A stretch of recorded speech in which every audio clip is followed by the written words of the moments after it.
MC Pilipili kwanza mimi ni mdogo wangu. Mdogo wangu kabisa, kwa sababu nimesoma naye shule. Tumesoma wote Tanga chuo cha walimu. Lakini pili, MC mimi kwake ni baba. Mimi ndo nimesimamia harusi yake.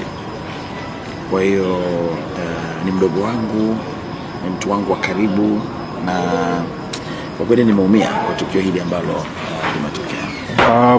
Kwenye maisha yake ya kawaida ya kila siku, labda kuna vitu ambavyo Watanzania walikuwa wavifahamu. Ni vipi? Alikuwa anapenda nini, na unaweza kumzungumziaje? Alikuwa ni mtu wa aina gani? Okay. Kwenye maisha yake ya kawaida vitu vingi ambavyo watu nadhani hawavifahamu ni kwamba jamaa alikuwa na ndoto, na alikuwa na ndoto za kuja kuwa kiongozi wa serikali. Amepambana sana kutimiza hiyo ndoto yake ya kuwa kiongozi wa serikali, japo alikuwa haiweki sana public. Ni kitu ambacho amekuwa kikificha sana, kutamani kuja kuwa mbunge, kutamani kuja kuwa diwani, kutamani kuja kuwa mtu fulani ambaye ana wadhifa fulani wa serikali.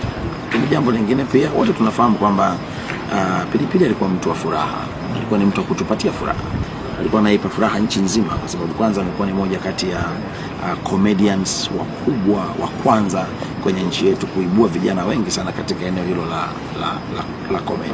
Lakini pia wote tunafahamu kwamba Pilipili amekuwa the king MC. Yeye ndiye amekuwa MC bora ambaye amesafiri nafikiri kuliko MC wengine nchi nzima, na amezalisha MC wengi sana kujua kwamba kwenye tasnia ya UMC unaweza kuwa mtu bora ukafanikiwa. Hivyo ndivyo ambavyo naweza nikamweleza ujamaa. Lakini pia tunasikitika kuona kwamba kifo chake kimekuwa ni cha ghafla sana na hakuna mtu ambaye ametegemea.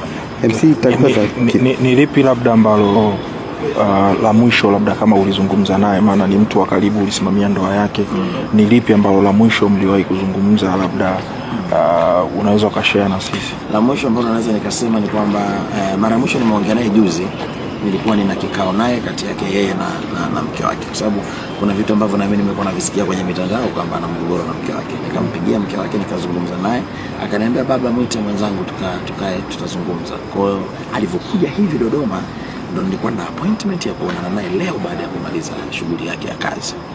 Kwa hiyo kwa kweli nasikitika kwa sababu sijakamilisha lile la kuzungumza naye pamoja na mke wake.